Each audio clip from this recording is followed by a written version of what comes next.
নমস্কার বন্ধুরা, আজকে আপনাদের সাথে শেয়ার করব অতি চিরাচরিত সকলের প্রিয় আর সকলেরই জানা রেসিপি লাউ চিংড়ির রেসিপি। লাউ চিংড়ি খেতে আমরা সকলেই পছন্দ করি, আর বাচ্চারা যদি সাধারণ বড়ি দিয়ে বা নিরামিষভাবে লাউ বানানো হয় তাহলে কিন্তু খেতে চায় না, কিন্তু চিংড়ি মাছ দিয়ে বানালে তখন কিন্তু সবাই চেটেপুটে ভাত খেয়ে নেয়। তো লাউটাকে একটা বড় সাইজের লাউ নিয়েছিলাম, দেখুন আপনাদের দেখিয়ে দিয়েছি। সেটাকে ঝিরিঝিরি এরকমভাবে আলু ভাজার মতো কেটে সামান্য লবণ দিয়ে এখন ওটাকে ফুটতে দিলাম সেদ্ধ হওয়ার জন্য। লাউটা দেখুন 5 মিনিট ফোটানোর পর সেদ্ধ হয়ে গেছে। আর এদিকে ছোট ছোট ডুমো ডুমো করে আলু টুকরো করে কেটে রেখেছিলাম, সেইগুলোকে এখন তেলে ভেজে নিচ্ছি। ভালো করে ধুয়ে পরিষ্কার করে রেখেছি। আর 200 গ্রামের মতো আমি চিংড়ি নিয়েছি। আর দেখুন এইটা তেলে দিয়ে এখন আলুগুলোকে লবণ আর হলুদ দিয়ে ভালোভাবে এখন ভেজে নেব। এই লবণ আর হলুদ দেওয়ার জন্য, লবণটা দেওয়ার জন্য খুব ভালোভাবে সেদ্ধ হয়ে যাবে, আর হলুদটা দিলে দেখতে ভালো লাগবে। তাই এইভাবে আমি আলু ভাজাগুলো কেটে নিচ্ছি। আলুটাকে ভালোভাবে ভাজা হয়ে যাওয়ার পরে আমি বাকি উপকরণগুলো এক এক করে অ্যাড করব। এখানে দেখুন 200 গ্রামের মতো চিংড়ি আছে, ভালো করে ধুয়ে বেছে পরিষ্কার করে রেখেছি একটা প্লেটে। এটার মধ্যে লবণ আর হলুদ দিয়ে মাখিয়ে রাখলাম কিছুক্ষণের জন্য, তাহলে চিংড়ির ভেতরে খুব সহজেই লবণটা ঢুকে যাবে। দেখুন একটু ফাঁকা জায়গা করে নিলাম, আর আলুটাকে খুব ভালোভাবে ভাজা হয়ে গেছে। একটু তেজপাতা দিলাম কয়েকটা, 2-1 টুকরো, আর সামান্য একটু জিরে দিলাম আর শুকনো লঙ্কা দিলাম। এগুলো আগেই দেওয়া যেতে পারতো, তো আগে আমি দিইনি বলে এখন একটু তেলের মধ্যে ফাঁকা করে, কড়াইটা ফাঁকা করে আমি এগুলোকে দিয়ে আবার একসঙ্গে ভালোভাবে ভেজে নিচ্ছি। আর দেখুন আজকের রেসিপিটা কিন্তু আমি খুব সহজ পদ্ধতিতে বানাচ্ছি। আলাদাভাবে আলু ভেজে তুলে রাখলে, চিংড়ি ভেজে তুলে রাখলে এতে কিন্তু অনেকটা সময় যায়, আর তেলটাও কিন্তু বারে বারে লেগে যায়, অনেক তেল খরচা হয়ে যায়।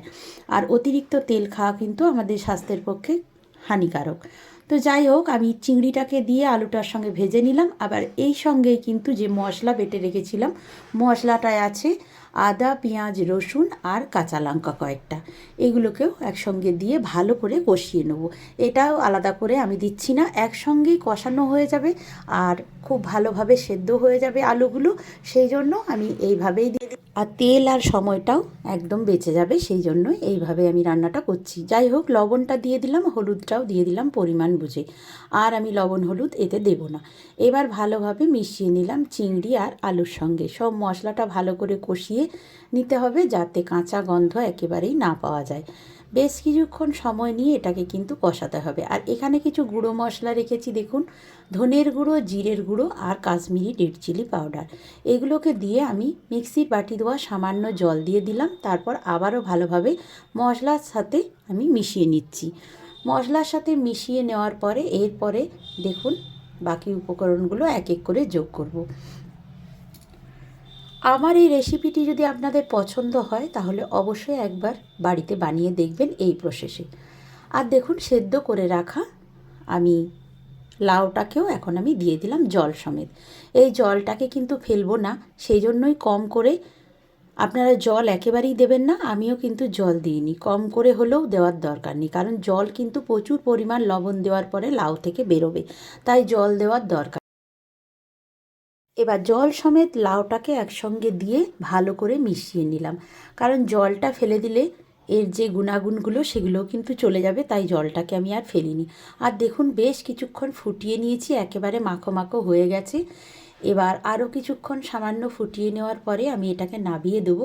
আর তার আগে একটু গরম মশলা বা ভাজা মশলা আপনারা এতে যোগ করতে পারেন। আর আমি কিন্তু একটু চিনি দিয়ে দিলাম।